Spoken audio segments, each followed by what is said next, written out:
नमस्कार मित्रांनो, सोनगावावर आलेलं एक भयानक संकट ह्या कथेचा हा भाग 6 आहे. जर तुम्ही कथेच्या आधीच्या भागांचे व्हिडिओज न बघता थेट या व्हिडिओवर आला असाल तर हा व्हिडिओ पाहण्याआधी कथेच्या आधीच्या भागांचे व्हिडिओज आधी पाहावेत.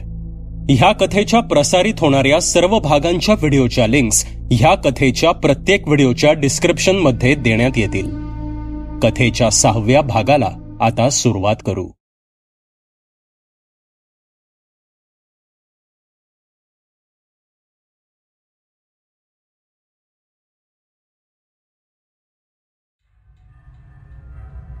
तिकडे सकाळचे 7:30 होऊन गेल्याने अण्णा गुरव लगबगीने जनाईच्या मंदिरात पूजेसाठी निघाला.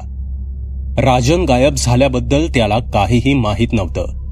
मंदिराचं कुलूप उघडच असल्याचं पाहून अण्णा गुरवला काल कुलूप घालण्याचे विसरल्याचे लक्षात आलं. त्याने दरवाजा उघडण्याचा प्रयत्न केला, पण तो आतून बंद होता. आत कोणीतरी आहे हे लक्षात येताच अण्णा गुरवाने दरवाजाच्या गजांना तोंड टेकवून आत नजर भिरकावली.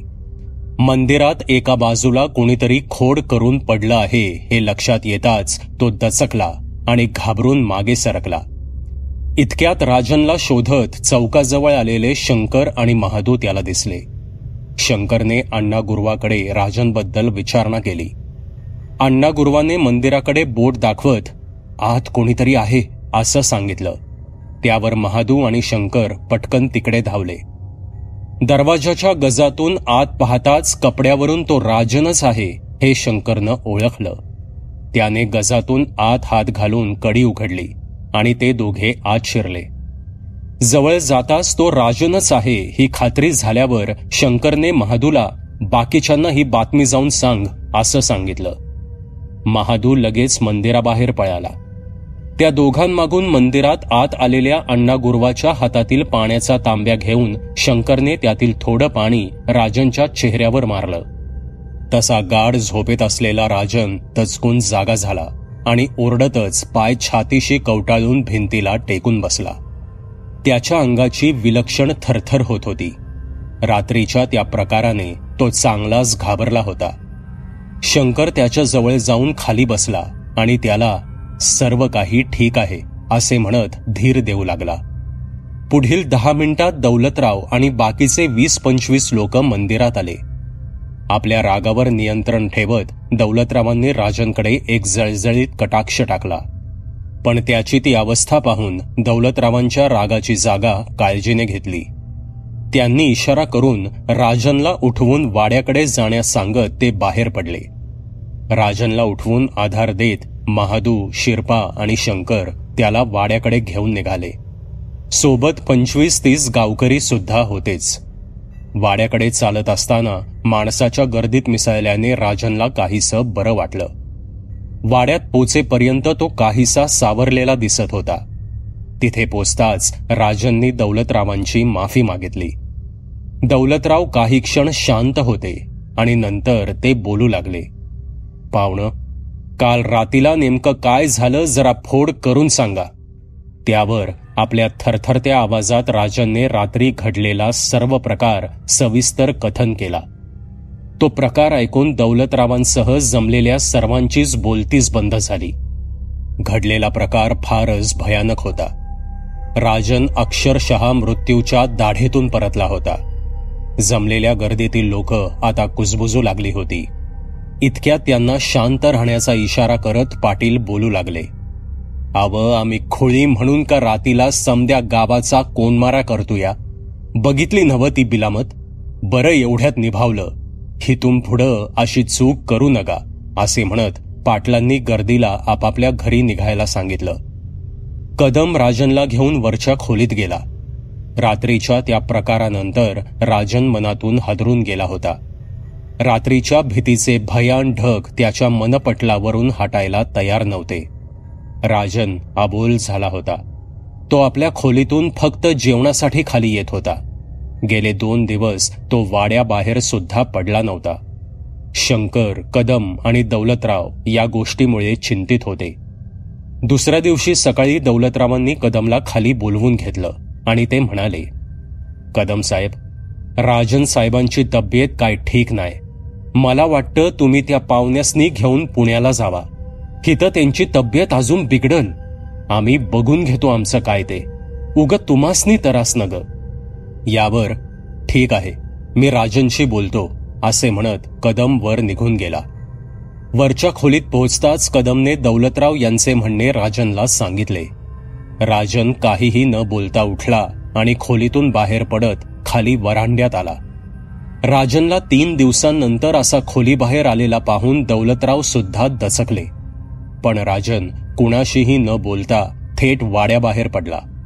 ते पाहून दौलतराव शिरपाला घेऊन त्याच्या मागोमाग निघाले. राजन हळूहळू पावले टाकत रस्त्याने चालला होता. दौलतराव आणि शिरपा काही अंतर ठेवून त्याच्या मागून चालले होते. गावात सकाळची लगबग दिसत होती. लोक शेताकडे निघाले होते. काही गुराखी गुरं घेऊन डोंगरांच्या पायवाटेकडे चालताना दिसत होते. आयाबाया शाळेत जाणाऱ्या पोरींची वेणीफेणी करत अंगणात बसल्या होत्या. राजन हळूहळू चालत चौकात आला. चौकाच्या शेजारीच असणाऱ्या 7वी पर्यंतच्या मराठी शाळेबाहेर मुलांचा गलका सुरू होता. लंगडी, खो खो असे काही खेळ खेळण्यात मुले दंग होती. राजन आता जनाईच्या मंदिराकडे वळाला. नेहमीप्रमाणे सकाळी पूजा करून अण्णा गुरुवाने मंदिराचं कुलूप उघडच ठेवलं होतं. राजन दरवाजाची कडी उघडून मंदिरात शिरला. दौलतरावांनी पुढे चालणाऱ्या शिरपाला इशारा करून थांबवलं आणि मंदिरात न जाता ते दोघे समोरच्या पारावर जाऊन राजनची वाट पाहत बसले. राजन जवळजवळ अर्धा तास तरी मंदिरात जाऊन बसला होता. मांडी घालून स्तब्ध बसून तो एकटक देवीच्या मूर्तीकडे पाहत होता. त्याच्या मनात विचारांचं काहूर माजलं होतं.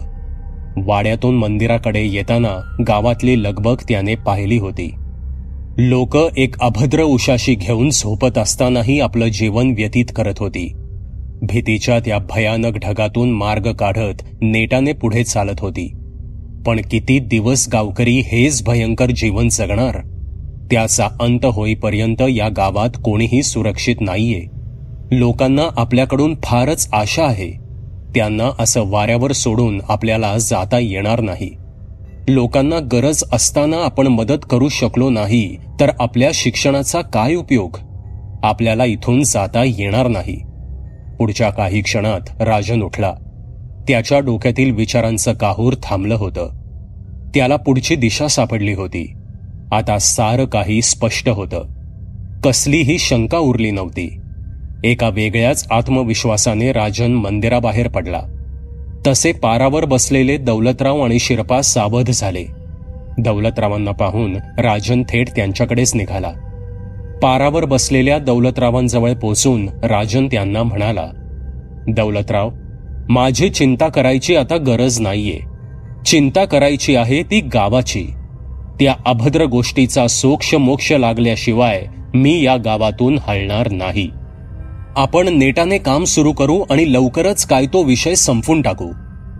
राजनच्या डोळ्यात एक वेगळाच आत्मविश्वास होता. दौलतराव राजनचा आत्मविश्वास पाहून भलतेच खुश झाले. आता त्यांची चिंता मिटली होती. वाड्यावर येताच राजनला आठवलं, दुसऱ्या दिवशी रविवार होता. राजनने पाटलांना तालुक्याला जाऊन त्या रखमाची भेट घेण्याबद्दल आठवण करून दिली. पाटलांनी उद्या सकाळी निघू असं सांगितलं. दुसऱ्या दिवशी सकाळी लवकर तयारी करून 9:30च्या दरम्यान पाटील आणि राजन तालुक्याला जायला निघाले. कदमची तब्येत काही ठीक नसल्याने तो वाड्यातच थांबला. पुढील तासाभरात ते तालुक्यातील त्या कामगार चाळीत पोचले. सुगंधाची खोली शोधून बाजूच्या खोलीतील बाईला त्यांनी आवाज दिला. ती बाई धावतच बाहेर आली. पाटलांनी तिला ओळखलं. पाटलांनी रखमा गावावरून आली आहे का अशी चौकशी केली. हो, आली आहे ती, या माझ्या मागून असे म्हणत ती बाई पाटलांना आणि राजनला रखमाच्या खोलीकडे घेऊन गेली. रखमाला त्या बाईने सुगंधाचा नवरा आणि कोणीतरी माहिती घ्यायला आले आहेत असं सांगून या दोघांची ओळख करून दिली आणि ती बाई आपल्या खोलीकडे निघून गेली. पाटलांना आणि राजनला सुगंधाबद्दल माहितीची फारच गरज होती. त्यामुळे पाटलांनी रखमाला गावात घडलेला सर्व प्रकार थोडक्यात सांगितला आणि हात जोडून आम्हाला तुमच्या मदतीची गरज आहे काही माहिती असेल तर सांगा अशी विनंती केली. एका वयस्कर माणसाने असे हात जोडलेले पाहून रखमा काहीशी भांबावली. तिला फारच वाईट वाटलं आणि ती म्हणाली, आवा असं हात नगा जोडू. माझ्या बाच्या वयाचं तुम्ही. मला जे काय बी माहिती हाय ते समद सांगते. असे म्हणत रखमाने चहा ठेवला आणि दबक्या आवाजात ती पुढे बोलू लागली. आव साहेब, ती सुगंधा चेटकीण होती. काळा जादू करायची. म्हणजे तसा हिथं कुणाला ताप दिला नाही तिनं, पण लय पोचलेली बाय होती ती. पर माझ्या संग कधी काय वाईट वागली नाही. तिनं मला एकदा सांगितलं होतं की ती एका गावातल्या काही लोकांचा सूड घेणार आहे भानामती करून. पण का अन कोणच्या गावात ते तिनं सांगितलं नाही. मला जरा भ्यास वाटायचं तिचं, म्हणून मी बी कधी तिला खोदून विचारलं नाही. अन असं बी मला काय करायचं होतं ते माहिती करून. इतके बोलून रखमा तो बिन दुधाचा चहा 2 स्टीलच्या पात्रात भरून घेऊन आली. चहाचा घोट घेत राजनने तिला विचारलं, ही सुगंधा नेमकी कोणत्या गावची? तिनं कधी आपल्या गावाबद्दल काही सांगितलं होतं का? त्यावर काहीसा विचार करून रखमा बोलू लागली. तिचं नेमकं गाव माहीत नाही साहेब. मी तिला विचारलं पण होतं एकदा, पण तिनं काय बी न सांगता विषय बदलला होता. हे ऐकून पाटील आणि राजन हताश झाले. राजन जोर देऊन पुन्हा विचारू लागला, थोडंसं आठवून बघा ताई. काहीतरी बोलली असेल कधीतरी, नीट आठवून सांगा. त्यावर डोळे एका बाजूच्या भिंतीवर खिळवून ठेवत विचार करत रखमा काही वेळ शांत झाली आणि अचानक काहीतरी आठवल्यासारखं वाटून ती बोलू लागली. साहेब, मला पक्क माहित नाही, पर ती 1-2 वेळा बिगीन चाल्या मायणीची गाडी पकडायची हाय असं बोलली होती. मग तेच तिचं गाव असन बहुतेक, पर नक्की माहित नाही. हे ऐकताच राजनचे डोळे चमकले. राजन आणि दौलतराव एकमेकांकडे पाहू लागले आणि दौलतराव हात जोडून रखमाला म्हणाले, लय मदत झाली बघा तुमची, येतो आम्ही. बाहेर पडताच राजनने दौलतरावांना मायणी गावाबद्दल विचारलं. हे गाव तालुक्यापासून अंदाजे 28 किलोमीटर दूर होतं. त्या रस्त्याला मायणी गावच्या आधी 7-8 गावे सुद्धा होती. पण मग सुगंधा नेमकी मायणीला जात होती की आधीच्या कोणत्या गावात उतरत होती हे समजणं गरजेचं होतं. राजन आणि दौलतराव यांनी उद्या थेट मायणीला निघून त्या गावात तसेच मधल्या प्रत्येक गावात सुगंधाची किंवा सखूबाईची चौकशी करण्याचं ठरवलं. त्यामुळे सुगंधाच्या आणि सखूबाईच्या गावचा पत्ता लागणार होता आणि एकदा गाव मिळाल्यानंतर पुढचा गुंता सुटण्याची शक्यता होती. दुसऱ्या दिवशी सकाळी लवकर उठून तयारी करून पाटील, राजन आणि कदम मायणी गावाला जायला निघाले. तालुक्याला पोचून मायणी गावात जायला त्यांना जवळजवळ 2 तास लागले. सकाळी 11 वाजता मायणी गावात पोचून त्यांनी सुगंधा आणि सखूबाईची चौकशी करायला सुरुवात केली. जवळजवळ अर्धा तास 3-4 घरात चौकशी करून काहीही हाती न लागल्याने त्यांनी पुढच्या गावात जायचं ठरवलं. पण पुढे आईनापूर, धामणी आणि रामपूर गावात सुद्धा काही विशेष माहिती हाती न आल्यानं त्यांचा जोश काहीसा कमी झाला. दुपारचे 2 वाजून गेले होते. ते आता वाघोशी गावात पोचले होते. तिथे चौकशी करता तिथे एक कासारीण आहे हे समजलं. पण तिचं नाव सखूबाई किंवा सुगंधा नसून जुबेदा भाभी आहे हे समजताच पाटील निराश होऊन परत जायचा इशारा करू लागले. पण राजनने त्या जुबेदा भाभींना भेटायचं ठरवलं. मग तिघेही विचारणा करत त्या बांगड्यावाल्या भाभींच्या घरी पोचले. राजनने पुढे होऊन चौकशी करताच त्यांना सखूबाईबद्दल समजलं. एकाच व्यवसायात असल्याने त्या भाभी सखूबाईंना ओळखत होत्या, पण सुगंधाबद्दल त्यांना काहीही माहिती नव्हती. भाभींनी दिलेल्या माहितीनुसार सखूबाई इथून 1 गाव सोडून असणाऱ्या भिवापूर गावात राहत होती, पण हल्ली ती तालुक्याला राहत होती. ही माहिती फारच महत्वाची होती. पाटील, राजन आणि कदम यांना आजचा दिवस कारणी लागल्यासारखं वाटलं. भाभींचे आभार मानून ते तिथून निघाले आणि थेट भिवापूर गावात पोचले. दुपारचे 3 वाजून गेले होते. गाव तसं सामसूम वाटत होतं. मुख्य चौकात पोचून त्यांनी सखूबाईची चौकशी सुरू केली, पण गावातले लोक काहीही सांगायला तयार नव्हते. सखूबाईचं नाव ऐकताच हात झटकून दूर जात होते. जवळजवळ अर्धा तास चौकशी करून सुद्धा कोणीही काहीही बोलायला तयार नव्हतं. पाटलांचा राग अनावर होत चालला होता. राजन त्यांना शांत करून शक्य तेवढ्या माणसांना भेटत होता. शेवटी तासभर चौकशी करून सुद्धा कोणीही काहीही बोलत नसल्याने त्यांनी गावातून निघायचं ठरवलं. पण पाटलांचा विचार पक्का होता. या गावात पुन्हा येऊन ती माहिती मिळवण्यासाठी त्यांनी एक युक्ती शोधली होती. राजन आणि कदमला जीपमध्ये बसवून गाडी तालुक्याला निघाली.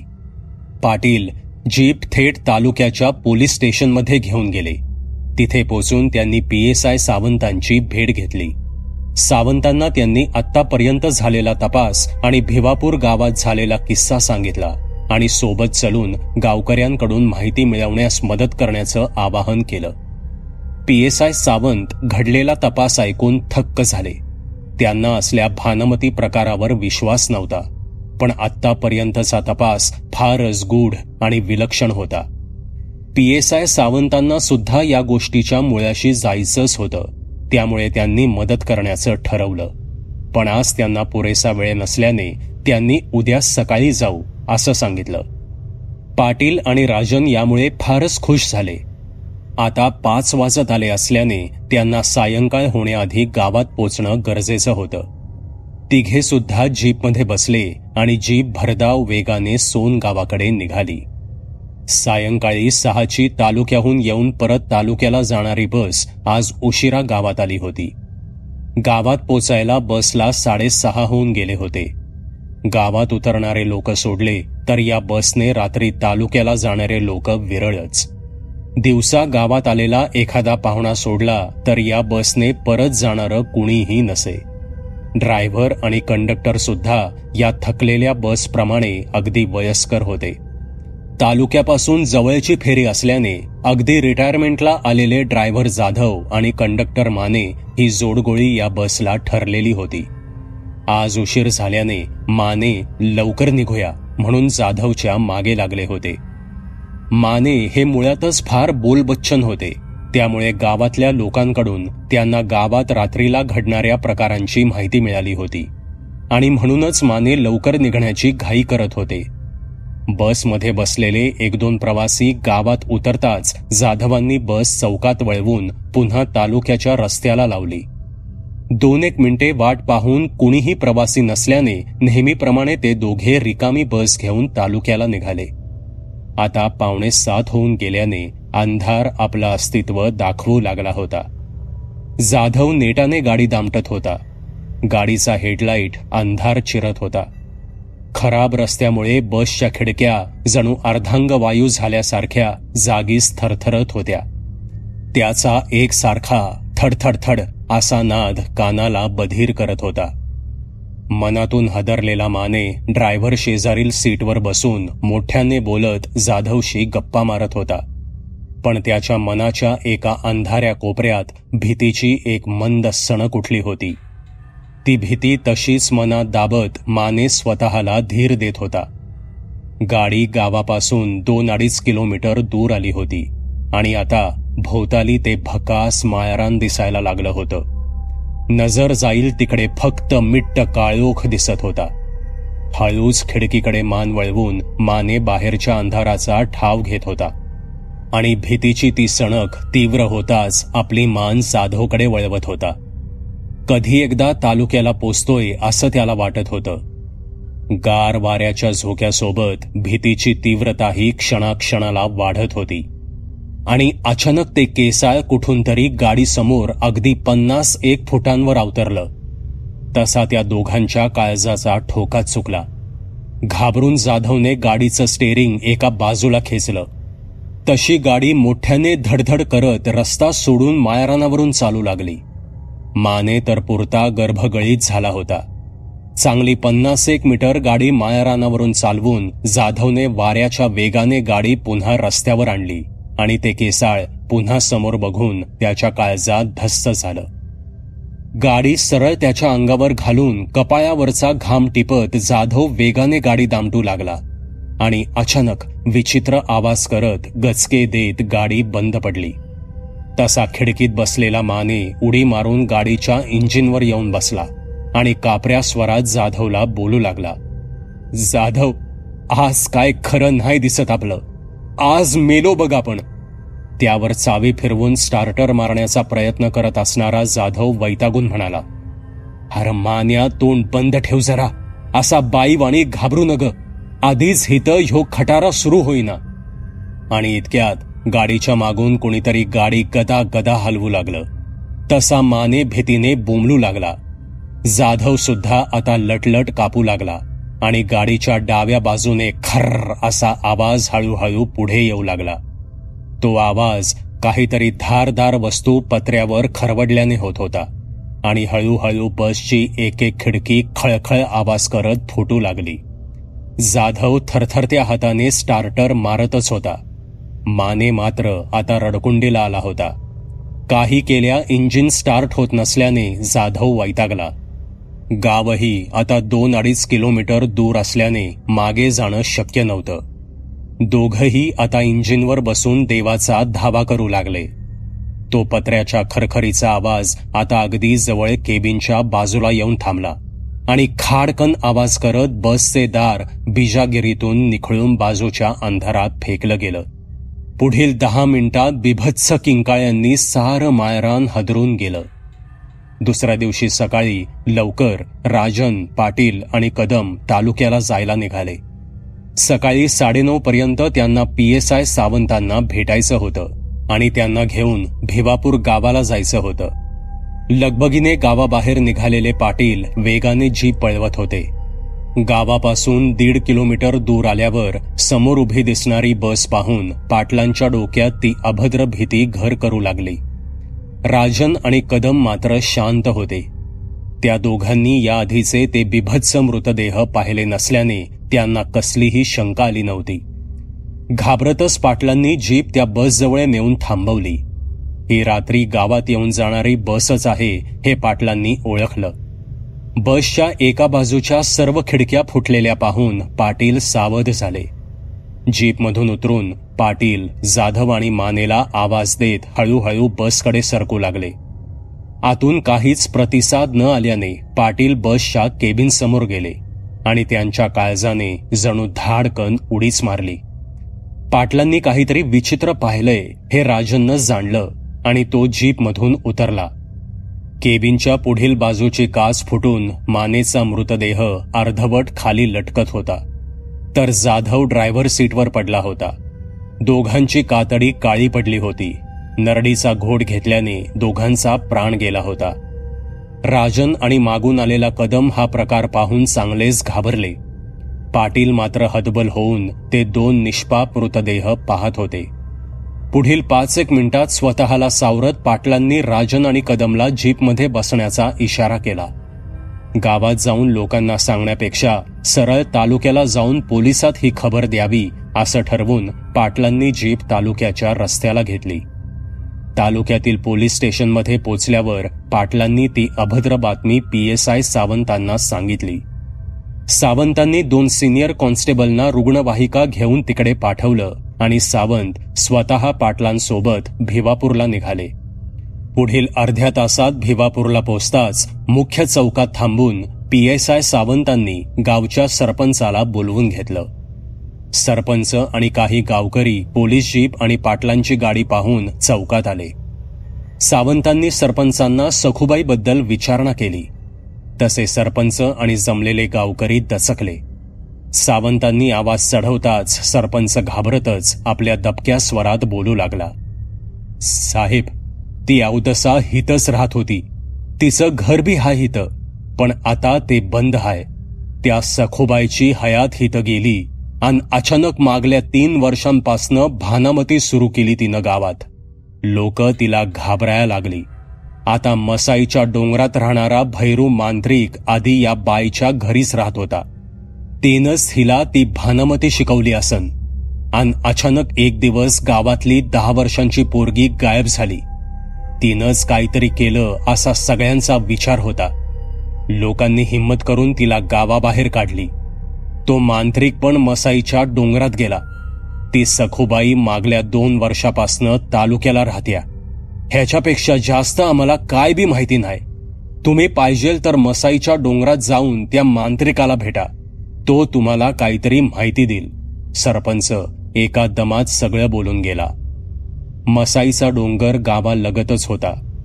जीप चौकातच उभी करून सावंत, पाटील, राजन आणि कदम गावातून चालत डोंगराकडे निघाले. सोबत गावचा सरपंच आणि 1-2 तरुण सुद्धा होते. हळूहळू ते घनदाट झाडीत शिरत आत सरकत होते. पुढील अर्धा तास पायपीट करून ते डोंगरातील एका झोपडीजवळ पोचले. झोपडीकडे हात दाखवून सरपंच आणि ते तरुण बाजूला झाले. सावंतांनी भैरू मांत्रिकाला आवाज दिला. पुढील 5 सेकंदात एक कृशकाया असलेला 90 ओलांडलेला म्हातारा झोपडीतून बाहेर आला. त्याच्या डोक्यावर जटा होत्या. दाढी सुद्धा आता जटांमध्ये रूपांतरित होऊ लागली होती. कमरेला असणाऱ्या मळकट पंचाशिवाय अंगावर इतर वस्त्र नव्हतं. गळ्यात रुद्राक्ष आणि कवड्याच्या माळ्या होत्या. अंगावर जागोजागी राखेचे पट्टे उठले होते. समोर एवढे लोक पाहून भैरू काहीसा दचकला. सरपंचांनी भैरूला पोलीस येण्यामागचं कारण सांगितलं. PSI सावंतांनी भैरू मांत्रिकाला दौलतरावांच्या गावात सुरू असलेला प्रकार थोडक्यात सांगितला आणि सखूबाई सुगंधाचा या गोष्टीशी काय संबंध आहे याबाबत विचारणा केली. भैरूनं पाटलांना तुम्ही सोनगावातून आला काय असं विचारलं.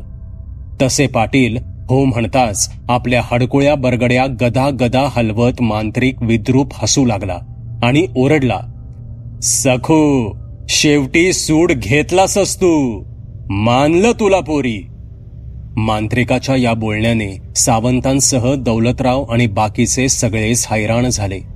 कारण सुगंधाची माहिती मिळवण्यासाठी ते इथपर्यंत आले होते. सुगंधास या साऱ्या मागे आहे पाटलांना याची खात्री होती. पण मांत्रिक मात्र सखूबाईचं नाव घेत होता. हा गुंता काय आहे या विचारानं जणू पाटलांचं डोकंच बधीर होऊ लागलं. काहीशा रागातच पाटील भैरू मांत्रिकाला म्हणाले, महाराज अव काहीतरी चुकी होत्या. सखूबाई नव ती सुगंधा हाय. आम्ही खरं तर सुगंधाची माहिती काढाया इथवर आलोया. यावर भैरू मांत्रिक पुन्हा विद्रूप हसला आणि म्हणाला, सुगंधा तिला तर मारली तुम्ही गावकऱ्यांनी 60-70 वर्षांपूर्वी. ती कुठून येईल बिचारी. आता मात्र पाटील चांगलेच बुचकळ्या पडले आणि डोक्याचे केस खाजवत म्हणाले, महाराज जरा समजल असं बोला. काय म्हणताय काय बी कळना. प्रारब्ध आजवर कुणाला चुकलंय का पाटील. जे केलं ते भोगाया येतच. भैरू हसायचं थांबत म्हणाला. त्याचा चेहरा आता कमालीचा गंभीर झाला होता. पाटील पुढे काही बोलणार यापूर्वी भैरू मांत्रिकाने सर्वांना झोपडीच्या बाजूला असणाऱ्या सुकलेल्या लाकडी ओंडक्यावर बसण्यास सांगितलं. सर्वजण बसल्यावर मांत्रिक मांडी घालून खाली जमिनीवर बसला.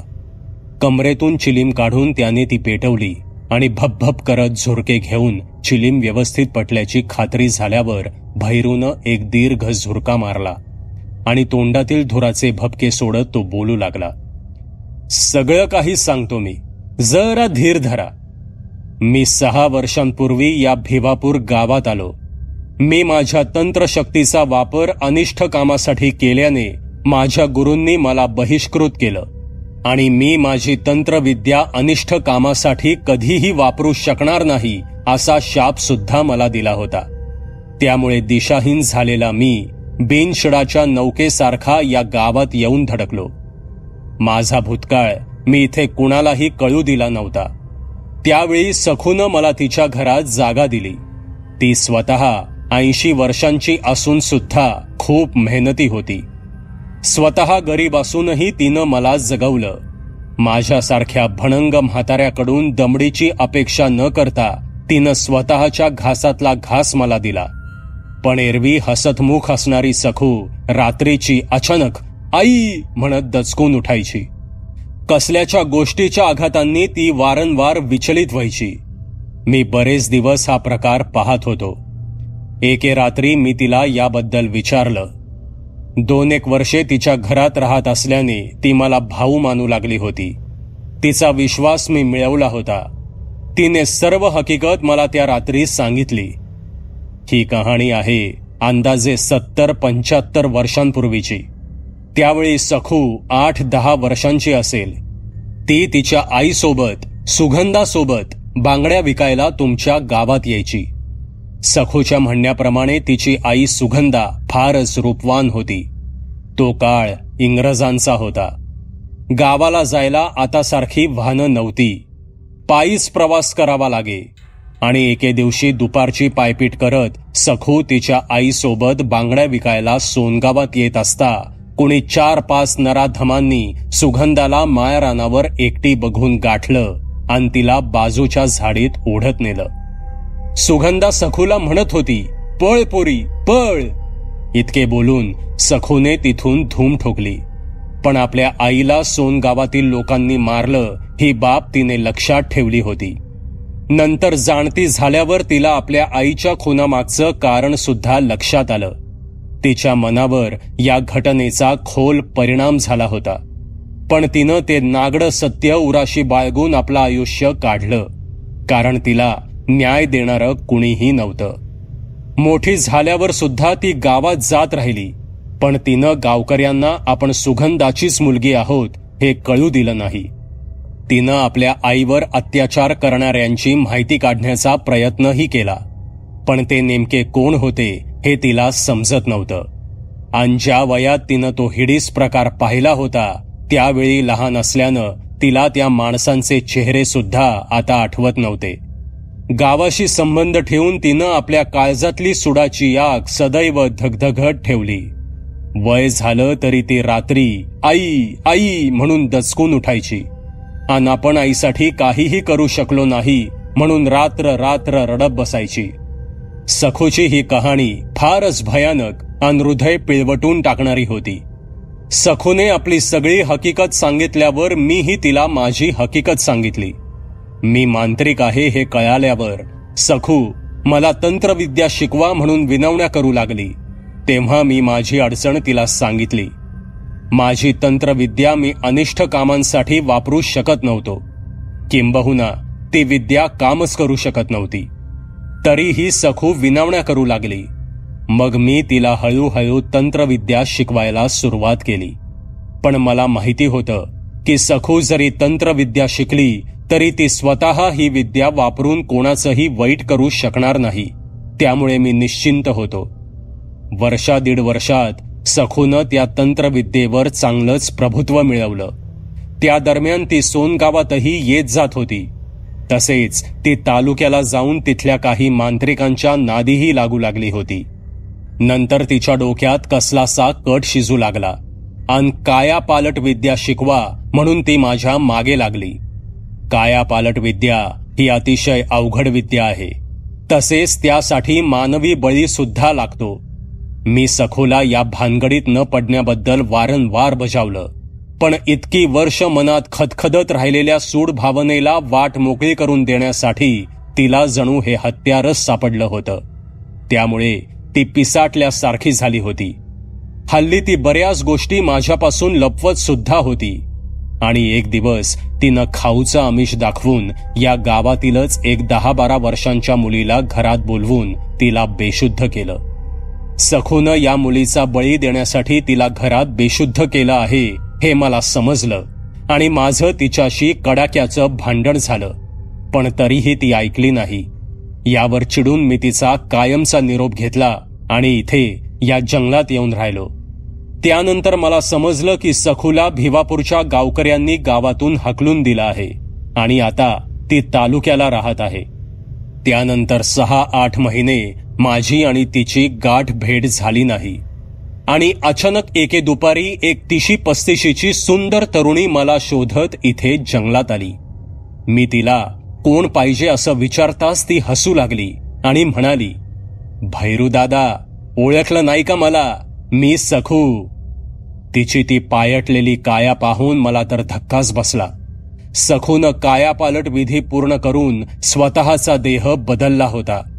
तिनं मला सांगितलं की गेले महिनाभर ती सुगंधा या नावाने सोनगावातच स्थायिक झाली होती आणि तिथे राहून तिने पिशाच्य जागृती विधी करून आपल्या आईचा अतृप्त आत्मा पाचारण केला होता. त्या सुडाने पेटलेल्या आईच्या अतृप्त आत्म्याकडून तिने अत्याचार करणाऱ्या त्या नराधमांची माहिती मिळवली होती. माझ्या तंत्रविद्येमध्ये असणाऱ्या शापामुळे सखूबाई स्वतः कुणाचंही काहीही वाईट करू शकत नव्हती. म्हणूनच तिने आपल्या आईचा आत्मा जागृत केला होता आणि आता भावल्यांच्या साह्याने त्या अघोरी आत्म्याला आदेश देऊन सखू आपला सूड उगवत होती, आपला बदला पूर्ण करत होती. तिने मला जेव्हा ही हकीकत सांगितली तेव्हा तर मी चाटच पडलो. मी तिला हे सर्व थांबवण्याबद्दलही बजावलं, पण ती ऐकण्याच्या मनस्थितीत नव्हती. तिला या खेळात आता मजा येत होती. पण आता वर्ष होऊन गेलं, सखूची आणि माझी भेट झालेली नाही. काय झालंय फौजदार साहेब? सखूला अटक झाली काय? भैरू मांत्रिकाने सांगितलेली हकीकत ऐकून PSI सावंत, दौलतराव आणि बाकीचे सारेच अवाक झाले. हे सारं काही कल्पनेच्या पलीकडचं होतं. दौलतरावांना तर काय बोलावं हे सुचतच नव्हतं. राजन आणि कदम सुद्धा ही हकीकत ऐकून हैराण झाले. थोडा वेळ सर्वजण स्तब्ध राहिले आणि मग राजन म्हणाला, पण महाराज, त्या सुगंधाला म्हणजे सखूला गावकऱ्यांनी भानामती करते म्हणून जाळून मारलं, तर मग आता तिच्या आईच्या आत्म्याला कोण आदेश देत असावं? हे ऐकून भैरू दचकला आणि काहीसा चिडून उद्गारला, काय? सखूला जाळून मारलं? म्हणजे 70 वर्षांपूर्वी जी चूक केली ती चूक गावकऱ्यांनी पुन्हा केली? किती निर्लज्ज लोक आहेत. मघापासून गप्प बसलेले पाटील काहीसे चिडून उद्गारले, महाराज, ती सखू म्हणजे काय साधू संत नव्हती. मी म्हणतो झाली असन चूक गावाकडनं त्यावेळी, पण सखूनं बी वाईज मुर्द पाडलंय गावात. गावाच्या चुकीला भोग हाय ती आणि तिच्या चुकीला नग भय. तसे कुत्सित हसत भैरू मांत्रिक उद्गारला, तेही खरंच आहे म्हणा पाटील तुमचं. मी त्या सखूला वारंवार बजावलं होतं की अनिष्टाचा शेवट अनिष्ठानेच होतो, पण तिनं माझं ऐकलं नाही. त्याची सजा तिला मिळाली. पण मग तुम्ही नेमकं कशासाठी माझ्याकडे आला आहात? त्यावर राजन बोलू लागला, महाराज, तुम्ही सांगितलेल्या कहाणीवरून सगळं प्रकरण लक्षात आलंय आमच्या. पण आता गावात रात्री सखूबाईच्या आईचा तो सुडाने पेटलेला अतृप्त आत्मा फिरतोय आणि दिसेल त्याचा तो फडशा पाडतोय. जर त्या आत्म्याला सूडच घ्यायचा असता तर तो असा दिसेल त्याला का मारत आहे? आहो, आत्मा हा 2 प्रकारचा असतो. एक म्हणजे सदात्मा आणि दुसरा म्हणजे दुरात्मा. आत्मा हा शरीरापेक्षा वेगळा असल्याने त्याला चांगलं वाईट फारसं समजत नाही. मरताना तो ज्या अवस्थेत शरीर सोडतो तीच भावना सोबत घेऊन तो पुढचा प्रवास करत असतो. सखूची आई मरताना सुडाच्या भावनेने पेटलेली होती, त्यामुळे तो आत्मा फारच हिंसक आणि तितकाच भयानक असणार. जोपर्यंत सखू जिवंत होती तोपर्यंत त्या आत्म्याला योग्य दिशेने मार्गदर्शन करत होती. पण आता सखू जिवंत नसल्याने तो आत्मा काहीही करण्यास मोकळा आहे. त्याला आदेश देणारा कोणीही नाहीये. त्यामुळे दिसेल त्याचा फडशा पाडणे आणि आपला सूड उगावणे हेच त्याला समजत असावं. विझत चाललेल्या चिलीमचा झुरका मारत भैरू उद्गारला. तसे हात जोडून पाटील म्हणू लागले, महाराज, तुम्ही लय ज्ञानी माणसं. आम्हाला तुमच्या मदतीची गरज आहे. तुम्ही काय बी करून आमच्या संगत चला आणि आमासनी मदत करा. लय उपकार होतील गावावर. त्यावर हातातील चिलीम विझवून फडक्यात गुंडाळून कमरेला नीट ठेवत भैरू मांत्रिक उद्गारला, हे पहा पाटील, सखू जर जिवंत असती तर तिला समजवायला मी निश्चित आलो असतो. पण आता ती मेली आहे आणि तिच्या आईच्या आत्म्याला वश करणं हे महाकठीण काम आहे. कारण तो आत्मा एक दुरात्मा आहे. तो सूड भावनेने पेटून उठलेला आहे. अशा आत्म्याला वश करण्याचा प्रयत्न करणं म्हणजे साक्षात मृत्यूला आव्हान देण्यासारखं आहे. त्यामुळे तुम्ही मला माफ करा. मी या बाबतीत तुमची काहीही मदत करू शकणार नाही. एवढे बोलून दोन्ही हात जमिनीवर टेकून जोर लावत भैरू मांत्रिक कसाबसा उभा राहिला आणि तडक झोपडीत जाऊन त्याने झोपडीचं दार आतून बंद केलं. पाटील त्याला मागून आवाज देत होते, पण त्याने सपशील दुर्लक्ष केलं. हा सर्व प्रकार पाहून भिवापूर गावचा सरपंच म्हणाला, एकदा नाही म्हटलं म्हणजे नाहीच येणार. लय कडील म्हातारा हाय ते. नगा नादी लागू त्याच्या. तसे हताश झालेल्या पाटलांना राजनने चलण्याचा इशारा केला आणि ते सर्वजण जंगलातून गावच्या दिशेने चालू लागले. सबस्क्राईब करा एटी स्टोरी टेलर चॅनलला आणि बेल आयकन दाबून ऑलवर क्लिक करा आमचे व्हिडिओज सगळ्यात आधी बघण्यासाठी.